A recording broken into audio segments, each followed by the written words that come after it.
যারা তাদের মধ্যে এই 5টা গুণ থাকতে হবে। 1 নম্বর, আল্লাহর প্রতি ঈমান আনে, সে মুমিন। 1 নম্বর কি? মুমিন। 2 নম্বর, ওয়াল ইয়াউমিল আখির, আখিরাতের প্রতি, পরকালের প্রতি, কিয়ামতের প্রতি, জান্নাত জাহান্নাম, পুলসিরাত, কিয়ামতের মাঠে হিসাবের প্রতি যার দৃঢ় বিশ্বাস আছে সেই। ওয়া আকামাস সালাহ, 3 নম্বর হলো সালাত আদায় করে। ওয়া আতাজ যাকাত, 4 নম্বর হলো যাকাত দেয়। 5 নম্বর হলো ওয়ালাম ইয়াখশা ইল্লাল্লাহ, আল্লাহ ছাড়া কাউকে ভয় করে না। এই 5টা গুণ যাদের মধ্যে থাকবে তারা মসজিদে দেখাশোনা করবে। এখন হয়েছে যারা মসজিদের দায়িত্বশীল হয় তারা নামাজই পড়ে না, 1 নম্বর। 2 নম্বর, তারা, অনেক ব্যক্তি আসছে যে আল্লাহকেও ভয় করে না, মুমিনই না, অথচ প্রথম শর্ত হলো যারা আল্লাহর প্রতি কি করে? ঈমান আনে, যারা মুমিন। অধিকাংশ মানুষ ফাসিক, মুনাফিক, তারাই মসজিদের দায়িত্বশীল হয়, অথচ এটা আল্লাহর দাবি, বিধানের বাহিরে। আশা করি কথাগুলো বোঝার চেষ্টা করবেন। এরপর আল্লাহ বলছেন, আসা উলাইকা ইয়াকুনু মিনাল মুহতাদিন, আশা করা যায় তারা হেদায়েত প্রাপ্তদের অন্তর্ভুক্ত হবে। বলেন আলহামদুলিল্লাহ। আল্লাহ বলে দিচ্ছেন মুহতাদিন, তারা হেদায়েত প্রাপ্তদের অন্তর্ভুক্ত হয়ে যাবে। এটা কিন্তু বড় পাওয়া একটা। মানে এই 5টা গুণ যার মধ্যে থাকবে ওই ব্যক্তি হেদায়েত পাবে, আর যে ব্যক্তি হেদায়েত পাবে সে জান্নাতে যাবে। আমরা এই জন্য আল্লাহর কাছে বলি ইহদিনাস সিরাতাল মুস্তাকিম। এই সিরাতে মুস্তাকিম মানে জান্নাতের পথ। আর এর জন্য বড় শর্ত হলো হেদায়েত। আমি আবার বলি কথাটা। 1 নম্বর হলো মান আমানা বিল্লাহ, যে ব্যক্তি মুমিন। 2, ওয়াল ইয়াউমিল আখির, যারা পরকালে বিশ্বাস করে। 3, আকামাস সালাহ, সালাত পড়ে। 4, ওয়া আতাজ যাকাত, যাকাত দেয়। 5, ওয়ালাম ইয়াখশা ইল্লাল্লাহ, আল্লাহ ছাড়া কাউকে ভয় করে না। এই 5টি গুণ থাকবে, তারা মসজিদের পরিচালনা করবে। এখন মসজিদ যে আল্লাহর ঘর, আমরা এটাকে কিভাবে বিশ্লেষণ করি? মসজিদ আল্লাহর ঘর আপনি আমি মেনে নিয়েছি, কিন্তু মসজিদে সালাত আদায় করি না। খুব সুন্দর কথা একটা, মসজিদে পড়ি না সালাত। 1 নম্বর মনে রাখতে হবে, আল্লাহর রহমতের যত দরজা আছে সব এই মসজিদের সাথে কানেক্টেড।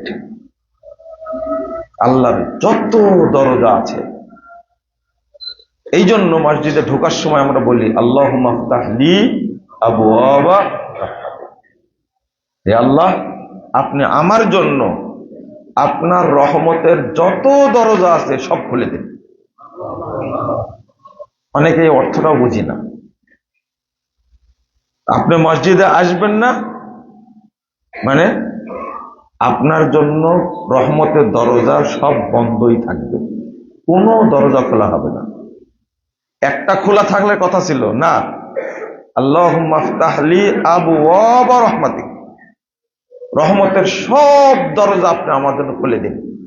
আপনি মসজিদে আসবেন না, কোনো দরজা খোলা হবে না, বন্ধই থাকবে। মনে করেন ফজরে মসজিদে পড়েননি সালাত, জহরে যাবেন, তো জহরের আগ পর্যন্ত আল্লাহ আপনার জন্য রহমতের কোনো দরজা খুলে রাখবেন না, সব বন্ধ আছে। এই জন্য সাহাবায়ে কেরাম, তাবেঈনে ইজাম, জামাত ছাড়া সালাত আদায় করতেন না। একদিন জোহরের সালাত উমর রাদিয়াল্লাহু আনহু পড়তে পারেননি জামাতে, একদিন জীবনে। কয়দিন? একদিন পড়তে পারেননি। উনি ওনার বাগান দেখতে গেছেন মসজিদ নববী থেকে একটু দূরে, তো এসে দেখে জামাত হয়ে গেছে। তিনি কাঁদতে লাগলেন এবং আল্লাহর কাছে সাথে সাথে বলে, আল্লাহ, আমি যে জামাতটা ধরতে পারিনি, যে পাপটা করেছি, অপরাধ করেছি, এই কাফারা স্বরূপ আমার খেজুরের বাগানটা আপনাকে দিয়ে দিলাম, আমি রাখবো না এই বাগান। যে বাগান দেখতে গিয়ে আমার জামাত ছুটে গেছে, আমি এই বাগান রাখবো না। কাফারা স্বরূপ বাগানই দান করে দিলেন। বুঝলেন না মনে হয়? তাহলে উমর রাদিয়াল্লাহু আনহু জামাত ফেলে করেছেন কয়দিন? এক ওয়াক্ত জোহর, শুধু জামাতে পড়তে পারেননি। এর মূল কারণ কি জানেন? আপনি যদি এখন মারা যান, জোহর জামাত হওয়ার আগে, মসজিদে উপস্থিত হওয়ার আগে যদি মারা যান আপনি, যেহেতু ফজরে যাননি আপনি, তাহলে মৃত্যুর সময় আপনার জন্য রহমতের কোনো দরজা খোলা থাকবে না, বন্ধই থাকবে। এই জন্য তারা কাঁদতেন, অনেক কাঁদতেন। এই সময় যদি মৃত্যু হয়ে যায়, তাহলে আল্লাহ তো আমার জন্য ফেরেশতা পাঠাবেন না। রহমতের দরজা না খুললে জান্নাতে ফেরেশতা আসবে? কোন ফেরেশতা আসবে? কোন ফেরেশতা আসবে? জাহান্নামের ফেরেশতা আসবে।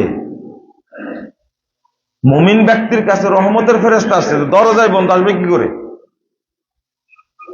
কি বলে এসে কি বলে? আল্লাহ রাব্বুল আলামিন বলেছেন, ইন্নাল্লাযীনা ক্বালু রাব্বুনাল্লাহ সুম্মা ইসতাকামু তাতানাজ্জালু আলাইহিমুল মালায়েকা আল্লা তাখাফু ওয়া লা তাহজানু ওয়া আবশিরু বিল জান্নাহ। মারা যাচ্ছেন মুমিন ব্যক্তি, অসংখ্য রহমতের ফেরেশতা আল্লাহ আপনার কাছে পাঠিয়ে দিবেন।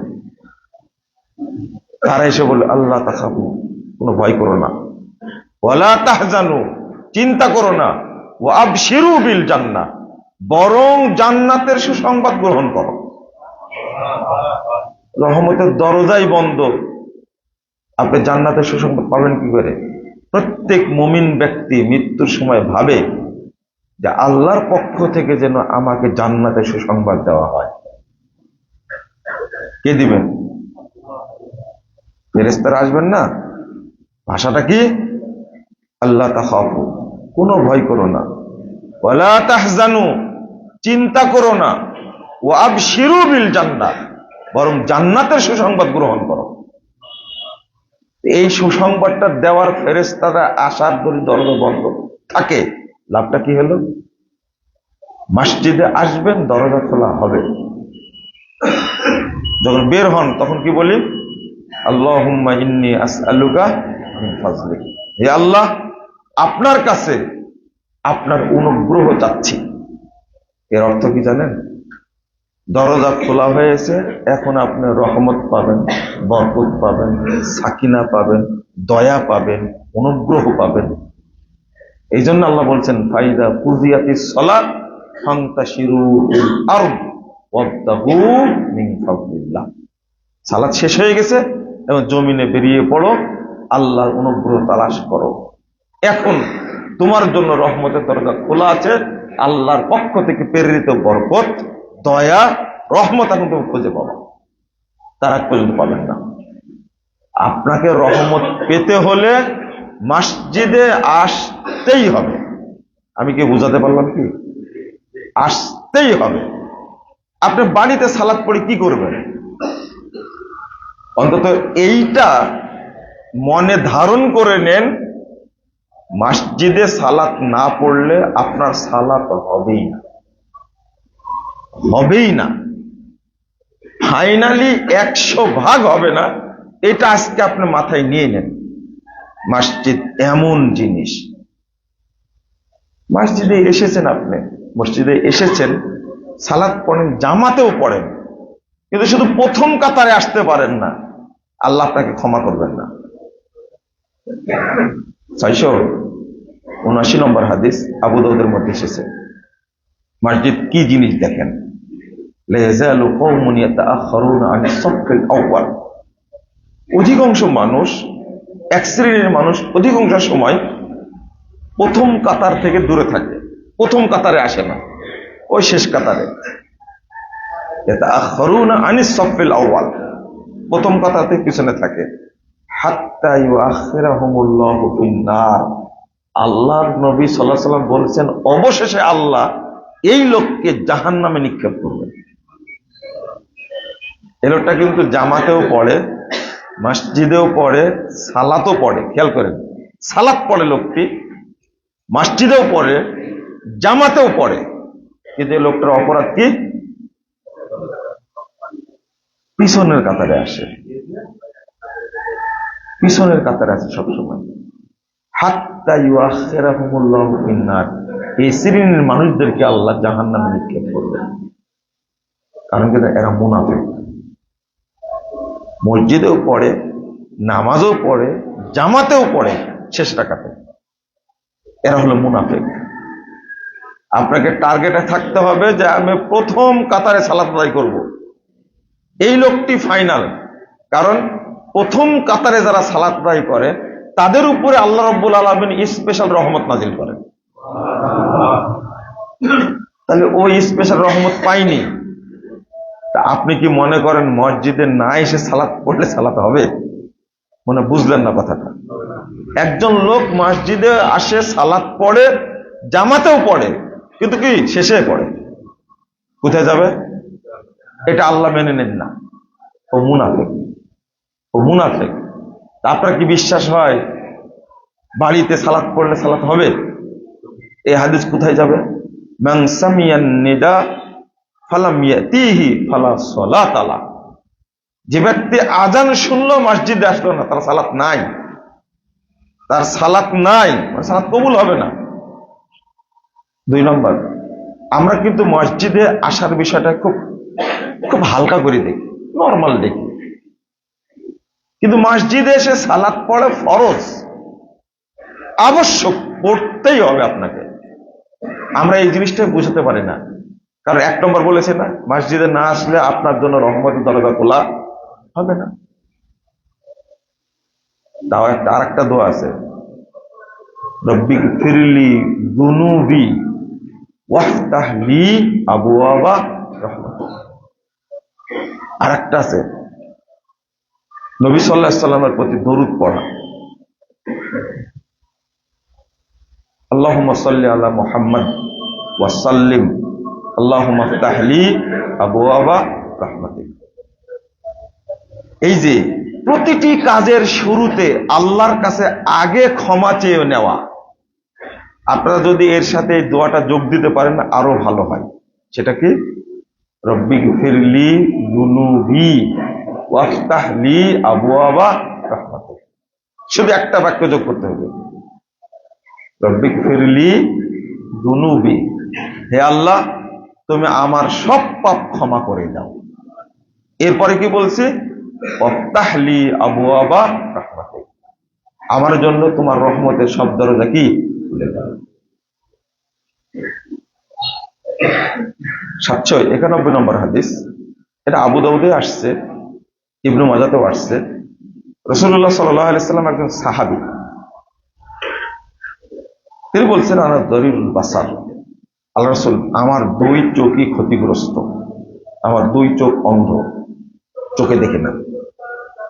2, আমার বাড়িটা অনেক দূরে। 3, ওয়ালাইসা লিকায়িদুন ইয়াকুদুনি ইলাল মসজিদ, আর আমাকে ধরে নিয়ে মসজিদে আসবে এইরকম লোকও কেউ নাই। তাহলে কয়টা উযুর পেশ করলেন? 3টা। 1, আমার 2 চোখ অন্ধ। 2, বাড়িটা অনেক দূরে। 3, আমাকে কেউ ধরে মসজিদে নিয়ে আসবে এরকম লোক নাই। হাল তাজিদুলি রুখসাতান, হে আল্লাহ রাসূল আল্লাহর কাছে কি আপনি আমার জন্য একটু ছাড় পাবেন? আমি মসজিদে যদি না আসি তাহলে হবে কি না একটু দেখেন তো। তাহলে সাহাবীরাও জানতেন যে নবী মোহাম্মদ সাল্লাল্লাহু আলাইহি সাল্লাম নবী হলেও ছাড় দেওয়ার অধিকার রাখেন না। ছাড় দেওয়ার অধিকার কে রাখেন? হাল তাজিদুল রুখসাতান, দেখেন তো আমার জন্য একটু ছাড় পান কিনা। কার কাছে? আল্লাহর কাছে। আমি তো এই অবস্থায় আছি। তো রাসূল সাল্লাল্লাহু আলাইহি সাল্লাম বলছেন, আল তাসমাউন নিদা, তুমি কি আযান শুনতে পাও? না, আযান তো শুনতে পাই। রাসূল সাল্লাল্লাহু আলাইহি সাল্লাম বলছেন, মা আজিদু লাকা রুখসাতান, আল্লাহর কাছে তোমার জন্য কোনো ছাড় পেলাম না। এখন বলেন তো আপনি, মসজিদ কি জিনিস? মসজিদের সাথে যত কিছু জড়িয়ে আছে পৃথিবীর অন্য কোনো বিষয়ের সাথে এত কিছু নাই। আমি একটার পর একটা বলতে থাকি আর আপনি শুনতে থাকেন মসজিদ কি জিনিস। তার মধ্যে এটা একটা, আপনাকে মসজিদে আসতেই হবে। আপনি এখন প্রশ্ন করবেন যে লোকটা আসবে কি করে? ওই যে চরমনের পীর বইয়ে লিখে রাখছে আল্লাহর কি আক্কেল নাই? বলেন না, হারাম কি লিখছে, কি ভাষাটা লিখছে, আস্তাগফিরুল্লাহ। মানে একটাই বাচ্চা আল্লাহ মৃত্যু দিয়েছে, পীর বলছে, পীর জীবিত করে বলছে। বাচ্চা বলছে আল্লাহকে বলা লাগবে না? আল্লাহকে বল, আল্লাহকে আক্কেল নাই? আস্তাগফিরুল্লাহ। এটা আবার বইয়েও লিখছে। আপনাদের কাছে কি মনে হচ্ছে যে লোকটা তো হুজুর বললেন, তাও কেন বলছেন আল্লাহ ওকে মসজিদে আসতে হবে? এটাকে আল্লাহর জন্য, তার জন্য? এই হুকুমটা কে দিছেন? কিন্তু উপকার কার? অন্ধ ব্যক্তি হলেও তাকে মসজিদে আসতে হবে, কারণ মসজিদে আসা ছাড়া তার জন্য রহমতের দরজা আল্লাহ খুলে দিবেন না। আশাই না। কিভাবে আসবেন তিনি বুঝবেন? লোক ভাড়া করবেন অথবা দড়ি টাঙ্গায় দিবেন, কথা কি বুঝতে পারলেন? এমন রাস্তা তৈরি করে নেবেন যে রাস্তায় কেউ হাঁটবে না, কিন্তু মসজিদে আসা লাগবে। একজন এইরকম মাজুর সাহাবীর জন্য যদি আল্লাহ ছাড় দেন না, আল্লাহ যদি ছাড় না দেন, তা আপনি একেবারে সুস্থ মানুষ, ভাই মসজিদে আসেননি কেন? মাথা ব্যথা করছিল ভাই, আসতে পারেনি, চলবে? খুব জ্বর আসছিল, চলবে না? হাদিসের সাথে মিলে না। আচ্ছা, একটা হাদিস আসছে যে বৃষ্টি, অসুস্থতা, ভয়ের কারণে কি বাড়িতে সালাত পড়া যায়। আলা সল্লু ফিল রিহালিকুম, ঘোষণা দিবে, খুব বৃষ্টি হচ্ছে ঘোষণা দিবে। এই মসজিদ কি জিনিস দেখেন, প্রচন্ড ঠান্ডা, জহর পড়লে আসরে আসতে পারবে না। রাসূলুল্লাহ সাল্লাল্লাহু আলাইহি ওয়াসাল্লাম বলছেন 2 রাকাত একসঙ্গে, 2 সালাত একসঙ্গে পড়ে নাও। বুঝেন না ভাষা? পড়ে নাও, মসজিদে পড়ে নাও। প্রচন্ড ঠান্ডা পড়ছে, জহর আসর একসঙ্গে পড়ো, মসজিদেই পড়ো দাও। বুঝছেন? তারপরে প্রচন্ড বৃষ্টি হচ্ছে, তুমি এখন জহর পড়ে বাড়িতে গেলে আর আসর পড়তে আসতে পারবে না, আসরও পড়ে নাও, জমা করে নিয়ে বাড়িতে দাও, তাও মসজিদে পড়ো। বুঝেন না মনে হয়, তাই না? মাগরিব পড়লেন মসজিদে, প্রচন্ড বৃষ্টি, রাসূলুল্লাহ সাল্লাল্লাহু আলাইহি ওয়াসাল্লাম বলছেন এশাটাও পড়ে নাও, এশাটাও পড়ে নাও, জমা করে নাও। বুঝেন না মনে হয় কথাটা কি? মসজিদেই পড়ো, মসজিদেই পড়তে হবে। বাড়িতে কিছু প্রচন্ড বৃষ্টি হচ্ছে, হঠাৎ করে আলা সল্লু ফি রিহালিকুম, মুয়াজ্জিন ঘোষণা দিবে, হায়াল আসসালাহ, হায়াল আল ফালাহ না বলে বলবে কি আলা সল্লু ফি রিহালিকুম, তোমরা বাড়িতে সালাত আদায় করো, মসজিদে আসার দরকার নাই। ইসলাম আপনাকে অনুমতি দিবে কখন মসজিদে আসতে হবে আর কখন মসজিদে আসতে হবে না। হাইয়া আলাস সালাহ যখন বলবে, আপনার কোনো উযর থাকবে না, মসজিদেই আসতে হবে। কারণ ডাকটা কার? আল্লাহ, ডাকটা আল্লাহ। আপনাকে আল্লাহ ডাকে সাড়া দিতেই হবে। রাসূল সাল্লাল্লাহু আলাইহি সাল্লাম বলছেন, অসুস্থ হলে আসে না মসজিদে। কিন্তু ইমাম বুখারী রাহিমাহুল্লাহ অধ্যায় রচনা করেছেন বাবু হাদ্দিল মারিদ, অসুস্থতার সীমা কতটুকু। এখন যদি আপনাদের প্রশ্ন করি, অসুস্থতা বলতে আল্লাহ রাসূল কি বুঝিয়েছেন, ইমাম বুখারী বুঝিয়ে দিয়েছেন। ইমাম বুখারী মারা গেছেন 256 হিজরিতে। 256 হিজরির পূর্বে তিনি হাদিসটা নিয়ে এসে অধ্যায় রচনা করেছেন। অসুস্থতা কতটুকু থাকলে, চোখ উঠলে, না হাত ভেঙে গেলে, না পা ভেঙে গেলে, আপনারা কি মনে করেন কতটুকু অসুস্থ হলে? বাবু হাদ্দিল মারিদ, অসুস্থতার সীমা। সেই অধ্যায়ে যে হাদিসটা নিয়ে আসছেন জটিল। যে ব্যক্তি এইভাবে দুইজনের কাঁধে হাত দিয়ে মসজিদে যেতে পারবে, এই ব্যক্তি অসুস্থ। তাহলে কে কে আছেন এইরকম অসুস্থ, দুইজনের কাঁধে হাত দিয়েও আসতে পারবেন না? এইরকম লোক কেউ আছেন? আলোচনায় বোঝা যায় কি জানেন, মসজিদে সালাত না পড়লে সালাত হবে না। সেই মুসলিমের হাদিসে আউজিব, তোমাকে মসজিদে আসাটা ওয়াজিব, আসতেই হবে। যখন ওই সাহাবী ছাড় পাননি, আমরা কেউ ছাড় পাবো না। রাসূল সাল্লাল্লাহু আলাইহি ওয়াসাল্লাম বলছেন, আল মসজিদু বাইতু কুল্লি তাকিয়িন, মসজিদ প্রত্যেক মুত্তাকির আসল ঘর। আপনি যদি 10 তলা বাড়ি করেছেন, এটা কিন্তু আপনার বাড়ি না। যদি মুত্তাকি হয়ে থাকেন, তাহলে আপনার আসল ঘর হলো কি মসজিদ। মুত্তাকি, মুত্তাকি যে, তাহলে স্পষ্ট হয়ে গেল যে মসজিদে আসে না সে মুমিনও না, মুত্তাকিও না। যে মসজিদে আসে না সে মুমিনও না, মুত্তাকিও না। ও বেরিয়ে গেছে মুমিন থেকে, মুত্তাকি থেকে বেরিয়ে গেছে। মসজিদে আসতে হবে, নাহলে মুত্তাকি হওয়া যাবে না, মুমিন হওয়া যাবে না। আপনার স্বার্থে আসবেন।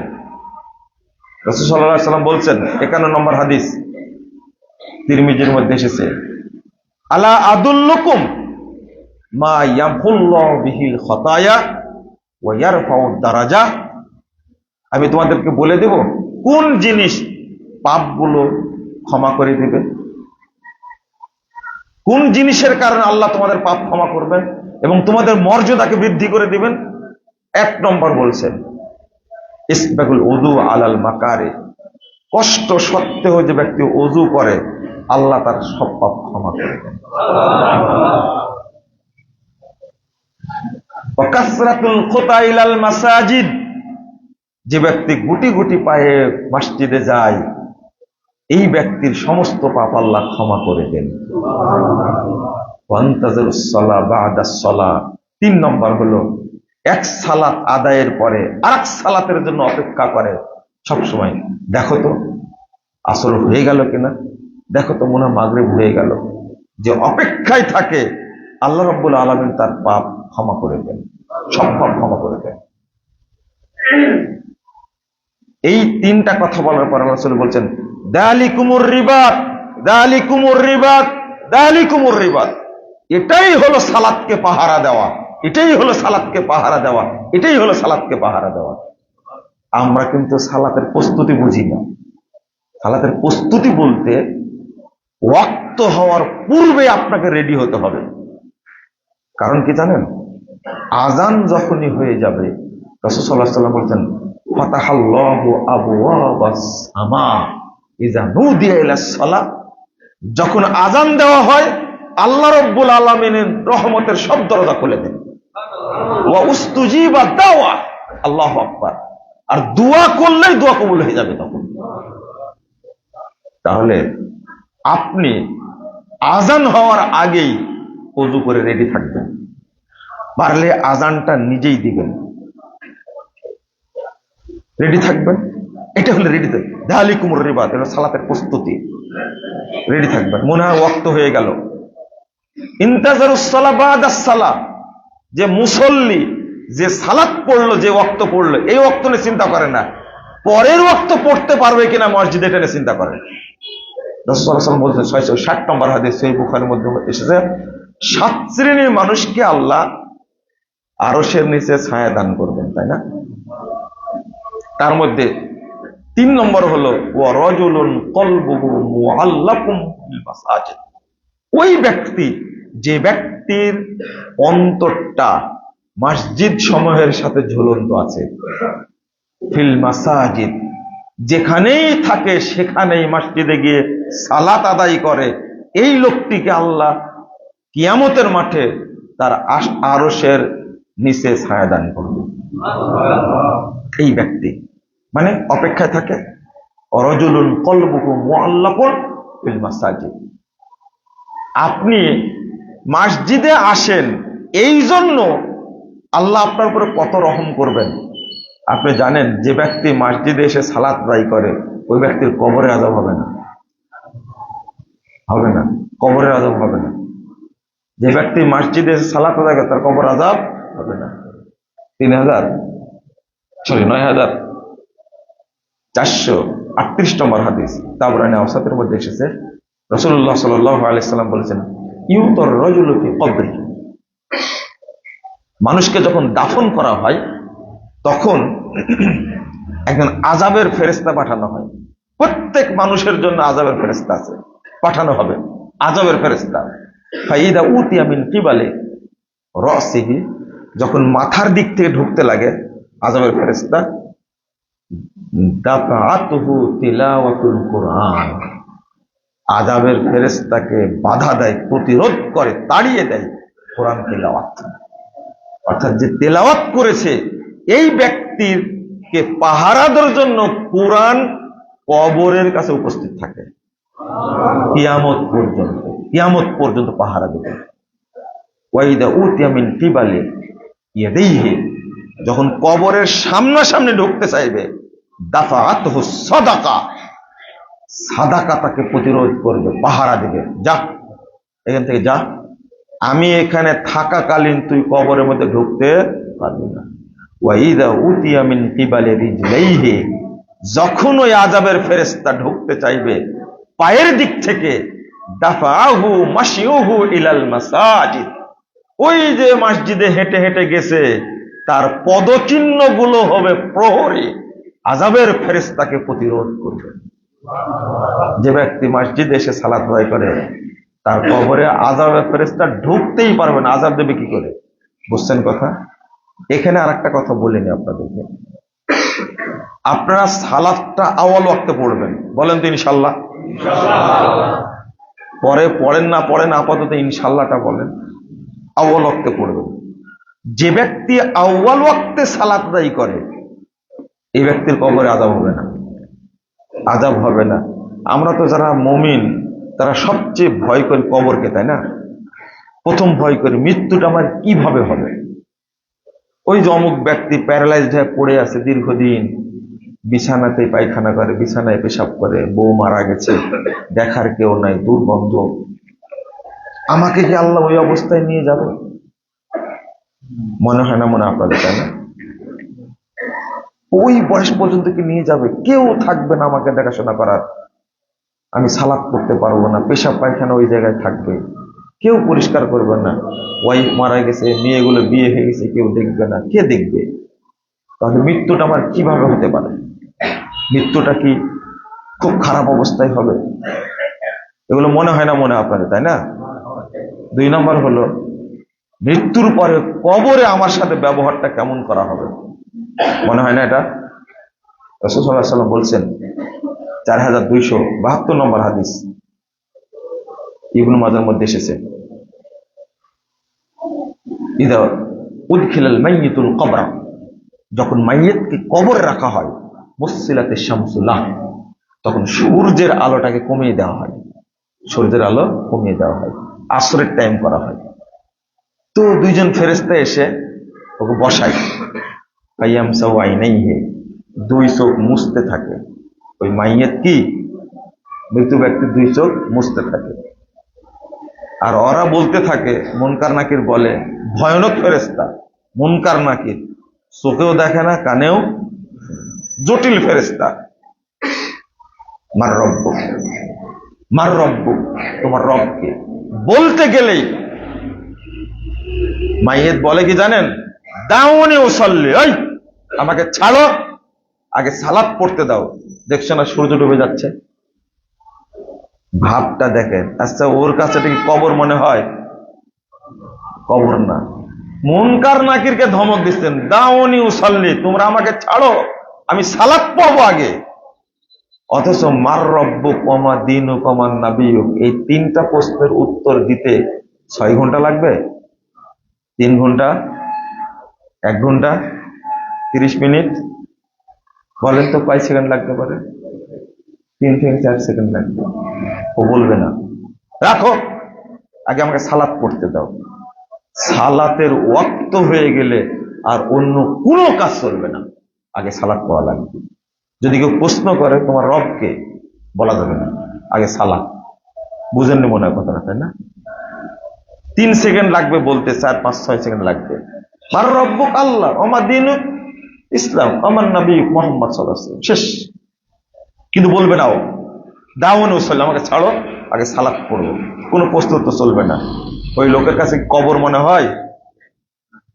এরকম ধমক কে দিতে পারবেন কবরে? হাত তুলে তো দেখে পারেন কিনা? একজনও নাই, একজনও নাই। সালাতের জন্য আপনাকে এত সচেতন থাকতে হবে। যালিকুমুর রিবাত, সালাতকে এটাই হলো পাহারা দেওয়া, এটাই হলো সালাতকে পাহারা দেওয়া, এটাই হলো সালাতকে পাহারা দেওয়া। সালাতের প্রস্তুতি রাখতে হবে, সালাত যেন 15 মিনিট ক্রস না করে। বুঝেননি কথা? 15 মিনিট মানে কি? আমি যে বুঝাতেই পারি না আপনাকে যে ওয়াক্ত হলে সালাত পড়তে হবে। 12টা 10-এ ওয়াক্ত হয়েছে, 12টা 15-তে ওয়াক্ত হয়েছে। এই 15 থেকে আরো 15 যোগ করেন, 30, 30 থেকে সর্বোচ্চ আরো 5 মিনিট, 35। 12টা 35-এর মধ্যে জামাত করে নেবেন। বুঝলেন কথা? এইটা হলো সালাত। রাসূল সাল্লাল্লাহু আলাইহি ওয়াসাল্লাম বলছেন, লাউ ইয়ালামুনা মা ফিত তাহজির লাস্তাবাকু ইলাই, যদি লোকেরা জানতো, মুসল্লিরা জানতো ওয়াক্ত হওয়ার সাথে সাথে সালাত পড়লে কি পরিমাণ নেকি, সব কাজ বাদ দিয়ে আগে সালাতটা পড়ে নেবে। মানে কেউ যদি আউয়াল ওয়াক্তে সালাত পড়ে, আল্লাহ রাব্বুল আলামিন তাকে জান্নাতুল ফেরদাউসে জায়গা করে দিবেন। এই ব্যক্তির কবরে আযাব হবে না, এই ব্যক্তির নামটা মুনাফিকদের খাতায় থাকবে না। এই ব্যক্তি তাদের সাথে জান্নাতে যাবে, যে দলটি প্রথম জান্নাতে যাবে, এই আউয়াল ওয়াক্তে সালাতের ব্যক্তি তার সাথে জান্নাতে যাবে। এত মর্যাদা থাকার পরেও আউয়াল ওয়াক্তে আমরা সালাত পড়ি না। মসজিদ কত গুরুত্বপূর্ণ। রাসূল সাল্লাল্লাহু আলাইহি ওয়াসাল্লাম বলছেন, মান মাশা ইলা সলাতিন মাকতুবাতিন বিজামাতিন, যে ব্যক্তি জামাতে সালাত আদায় করার জন্য মসজিদে আসলো, মান মাশা ইলাল মসজিদ লি সলাতিন মাকতুবাতিন, ফরজ সালাত আদায়ের জন্য যে ব্যক্তি মসজিদে আসলো, হিয়া কা হাজ্জাতিন, ওই ফরজ সালাতটা আদায় করার কারণে সে হজ্জের নেকি পেয়ে। আপনি 1 রাকাত সালাত পড়েছেন মসজিদে এসে, 1 রাকাত বলছি 1 ওয়াক্ত, এই 1 ওয়াক্ত সালাত পড়ার কারণে আল্লাহ আপনাকে হজ্জের নেকি দান করবেন। ওমান মাশা ইলা সলাতিন তাতাব্বুইন হিয়া কা উমরাতিন তাম্মাতিন, আর যে ব্যক্তি নফল সালাত পড়ার জন্য মসজিদে আসবে, আল্লাহ তাকে পূর্ণ একটা উমরার নেকি দান করবেন। এর নাম মসজিদ। মসজিদ এমন জিনিস। রাসূল সাল্লাল্লাহু আলাইহি ওয়াসাল্লাম বলছেন, 444 নম্বর হাদিস, মসজিদে এসে যদি কেউ 2 রাকাত সালাত পড়ে, কয় রাকাত? বসার আগে 2 রাকাত পড়বে, বসার আগে 2 রাকাত পড়বে, বসার আগেই 2 রাকাত পড়বে, এই 2 রাকাত সালাতের কোনো নেকি নেই। যে ব্যক্তি মসজিদে আসলো, বসার আগে 2 রাকাত সালাত আদায় করলো, এই 2 রাকাত সালাতের কোনো নেকি হবে না, এর নেকি হলো সরাসরি জান্নাত, সরাসরি জান্নাত। রাসূল সাল্লাল্লাহু আলাইহি ওয়াসাল্লাম বলেছেন, বেলাল, কুল্লামা দাখালতুল জান্নাহ সামিতু খাশখাশাতাক, আমি জান্নাতে ঢুকলে তোমার পায়ের শব্দ পাই, দেখি আমার সামনে দৌড়ে চলে যাচ্ছ। বলো তো কারণটা কি? দেখেন আল্লাহ নবী নাকি গায়েব জানতেন, এটাই জানেন না। বুঝছেন কথা? এটাই জানে না। বলো তো কারণটা কি? আমার আগে তুমি জান্নাতে হেঁটে যাও কেন? দেখছেন কুল্লামা দাখালতুল জান্নাহ, যখনই জান্নাতে ঢুকে তখনই দেখে আমার সামনে তুমি হেঁটে যাও জান্নাতে। তখন বলেছেন যে ইদা তাওয়াজ্জাইতু সাল্লাইতু রাকাতান আও ইদা আযযামতু সাল্লাতু ফালিল্লাহি আলাইয়া। আল্লাহ রাসূল তেমন কোনো আমল করি না, তবে এক্সট্রা একটা আমল করি, যখনই ওযু করি বা মসজিদে ঢুকি আজান দেই তখনই আমি 2 রাকাত সালাত আদায় করি। আল্লাহ রাসূল সাল্লাল্লাহু আলাইহি ওয়াসাল্লাম বিহিমা বিলাল, এই 2 রাকাত সালাত তোমাকে জান্নাতে নিয়ে গেছে। তাহিয়াতুল মসজিদ 2 রাকাত পড়লে তার নেকি নাই, নেকি সরাসরি কি? আপনি ভাবেন তাহলে মসজিদ কি জিনিস। রাসূল সাল্লাল্লাহু আলাইহি সাল্লাম বলছেন, যে ব্যক্তি জুমার দিনে মসজিদে আসবে, জুমার দিনে হেঁটে, ফালাহু বিকুল্লি খুতওয়াতিন আমালু সানাতিন, আল্লাহু আকবার, আজরু সিয়ামিহা ওয়া কিয়ামিহা। যে ব্যক্তি মসজিদে গোসল করে সালাত পড়তে আসবে, তার প্রত্যেকটি পদচিহ্ন, যতবার ধাপ নিবে, প্রত্যেক ধাপে 1 বছরের নেকি লেখা হবে। 1 বছরের তাহাজ্জুদ, 1 বছরের নফল সিয়ামের যত নেকি, একবার ধাপ ফেলতে পুরো বছরে, একবার ধাপ ফেললে পুরো বছরের ইবাদত করার সওয়াব হবে। কয় ধাপ ফেলেছেন আপনি? আমরাই তো এখান থেকে আসলাম, গাড়ি থেকে নেমে কয়েক ধাপে মসজিদে ঢুকেছি। আল্লাহ নবী বলছেন বিকুল্লি খুতওয়াতিন, প্রত্যেকটি পদক্ষেপে, প্রত্যেকটি পদে এই নেকি হবে। এর নাম মসজিদ। এর নাম কি? মসজিদ। মসজিদকে চিনি না তো আমরা। মসজিদকে চিনলে মসজিদেই থাকতাম। রাসূলুল্লাহ সাল্লাল্লাহু আলাইহি ওয়াসাল্লাম বলছেন, মান গাদা ইলাল মসজিদ আও রাহা লা ইউরিদু ইল্লা ইয়াতাআল্লামা খায়রান আও ইউআল্লিমাহু। আল্লাহু আকবার। যে মসজিদে আসে সে নিজে কিছু শিখবে বা কিছু শিখাবে। যদি কোনো ব্যক্তি মসজিদে আসে, আলাহু আজরু হাজ্জাতিন তাম্মাত হিজ্জাতুহু। আল্লাহ রাসূল বলেছেন, যে ব্যক্তি মসজিদে আসে শুধু কিছু শিখবে বা শিখাবে, আল্লাহ তাকে একটা কবুল হজ্জের নেকি দান করবে। আপনি আসছেন মসজিদে, আপনি আসছেন মসজিদে, দেখি ইমাম সাহেব কি বলে, শিখবেন। কি করবেন? শুধু কি শিখবেন, কিছু শিখবেন, এতটুকু উদ্দেশ্য। আল্লাহ একটা কবুল হজ্জের নেকি দান করবেন। আমরা মসজিদকে চিনি না বলে মসজিদ থেকে দূরে থাকি। রাসূলুল্লাহ সাল্লাল্লাহু আলাইহি ওয়াসাল্লাম বলেছেন 662 নম্বর হাদিস,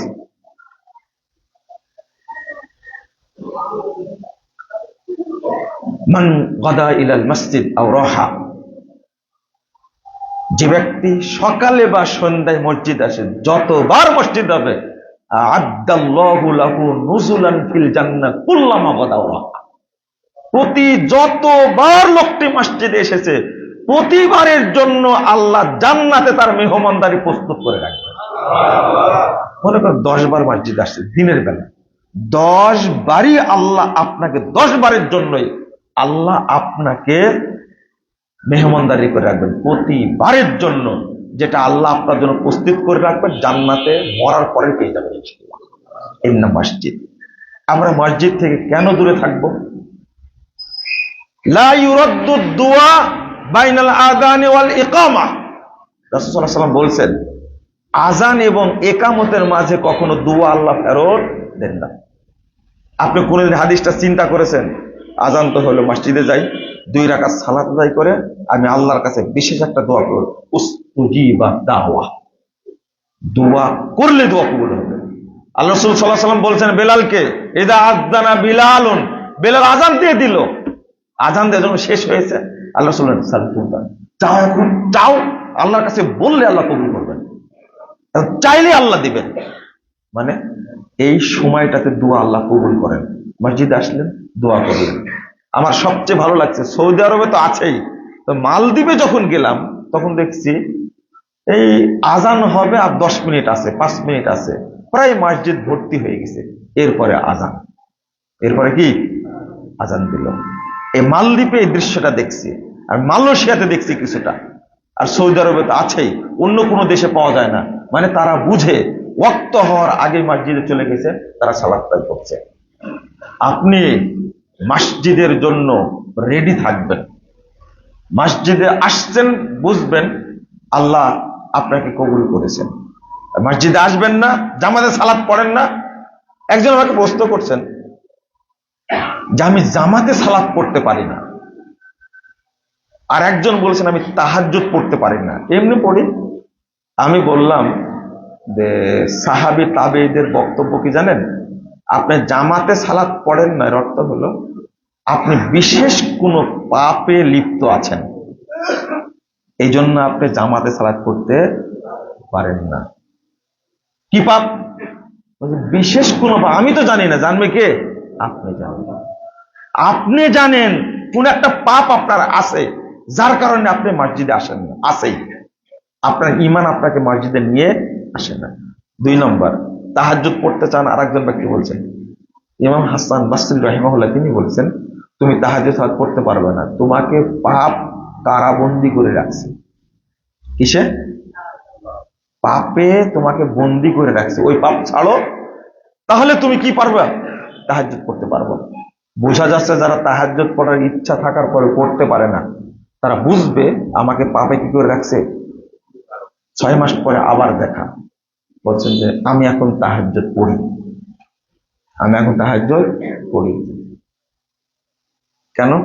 আপনার বলা মতো বুঝতে পারছি এই পাপে জড়িত, আমাকে আল্লাহ তাহাজ্জুদ পড়াবেন না। বোঝা গেছে কথা?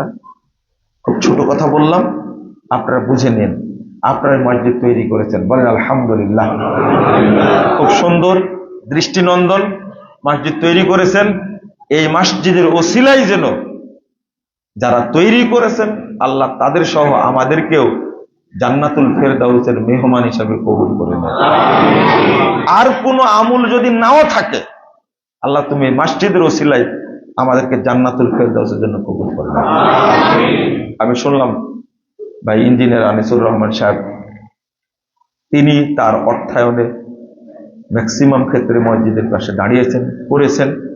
আপনারাও দোয়া করবেন আল্লাহ রাব্বুল আলামিন যেন তাকে নেক হায়াত দান করেন, তার পরিবারে যেন বারাকা নাজিল করেন, সাথে সাথে আল্লাহ যেন সকলকেই, তার পরিবারের সকল সদস্যকে যেন আল্লাহ জান্নাতুল ফেরদাউসের মেহমান হিসেবে কবুল করে নেন।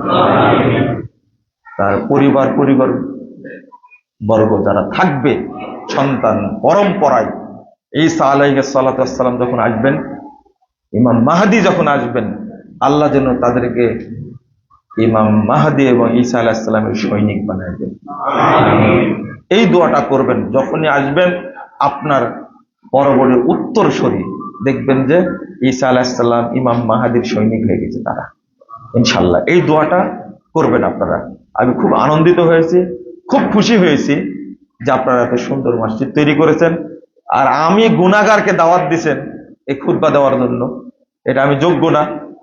এরপরেও এই সম্মানটা দেওয়ার কারণে আপনাদের জন্য আমি দোয়া করি, আল্লাহ যেন আমাদের সকল পরিবারকে দ্বীনি জান্নাতি পরিবার হিসেবে কবুল করে দেন। আমিন। তাহলে কি মসজিদে এসে সালাত পড়বেন তো ইনশাআল্লাহ?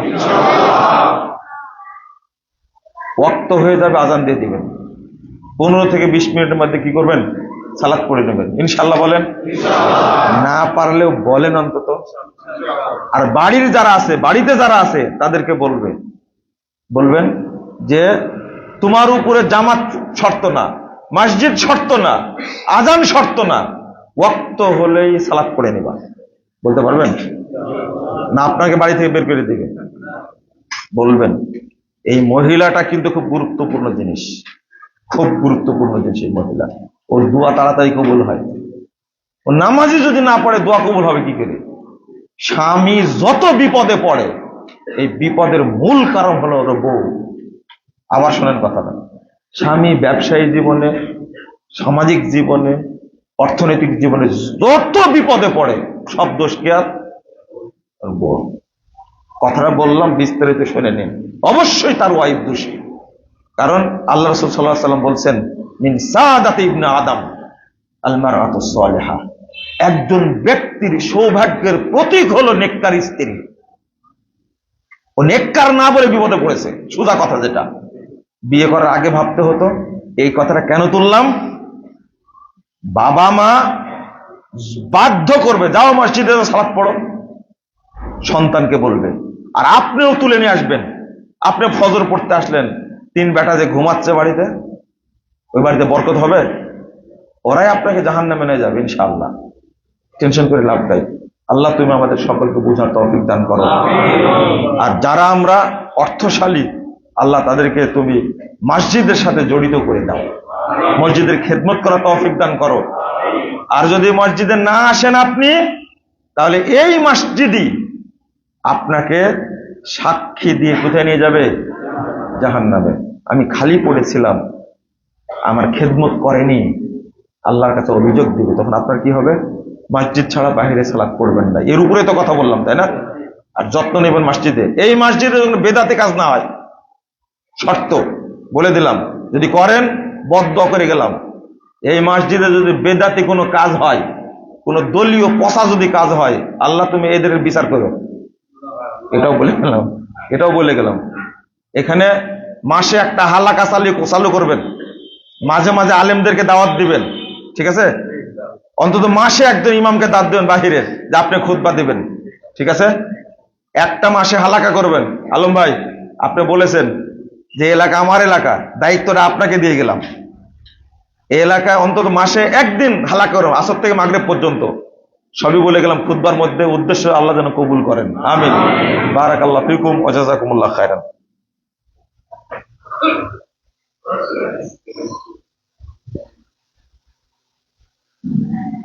আলহামদুলিল্লাহি ওয়াহদাহু ওয়াসসালাতু ওয়াসসালামু আলা মান লা নাবিয়্যা বা'দাহু। আল্লাহুম্মা সাল্লি আলা মুহাম্মাদ ওয়া আলা আলি মুহাম্মাদ কামা সাল্লাইতা আলা ইব্রাহিম ওয়া আলা আলি ইব্রাহিম ইন্নাকা হামিদুম মাজিদ। আল্লাহুম্মা বারিক আলা মুহাম্মাদ ওয়া আলা আলি মুহাম্মাদ কামা বারাকতা আলা ইব্রাহিম ওয়া আলা আলি ইব্রাহিম ইন্নাকা হামিদুম মাজিদ। আল্লাহুম্মা ইগফির লানা ওয়া লিল মুমিনিনা ওয়াল মুমিনাত ওয়াল মুসলিমিনা ওয়াল মুসলিমাত ওয়াল আহইয়াই মিনহুম ওয়াল আমওয়াত। اللهم اعز الاسلام والمسلمين، اللهم اعز الاسلام والمسلمين، اللهم انجِ المستضعفين من المؤمنين في كل مكان، اللهم انجِ المستضعفين من المؤمنين في كل مكان، اللهم انصر اخوان المسلمين في فلسطين وكشمير والسودان يا رب العالمين، يا حي يا قيوم برحمتك نستغيث. اللهم احفظ المسجد الاقصى يا رب العالمين، اللهم احفظ بلاد المسلمين، اللهم احفظ المجاهدين والمرابطين في كل مكان. اللهم انصر من نصر دين محمد صلى الله عليه وسلم واجعلنا منهم، واخذل من خذل دين محمد صلى الله عليه وسلم ولا تجعلنا منهم. اللهم علي الكفرة والفجرة والمبتدعة واليهود والنصارى والمشركين، اللهم شكك شملهم ومزق جمعهم وخرب بنيانهم ودمر ديارهم وأنزل بهم بأسك الذي لا ترده عن القوم المجرمين. اللهم اشدد وطأتك على اليهود والنصارى والمشركين، اللهم اشدد وطأتك على اليهود والنصارى والمشركين، اللهم اشدد وطأتك على القوم المجرمين والمفسدين، اللهم اشدد وطأتك على القوم المجرمين والمفسدين، اللهم اشدد وطأتك على القوم الظالمين والغاصبين. اللهم إنا نستعينك ونستغفرك ونتوب إليك ونثني عليك الخير. اللهم إياك نعبد ولك نصلي، نرجو رحمتك ونخشى عذابك، إن عذابك الجد بالكافرين ملحق. ربنا آتنا في الدنيا حسنة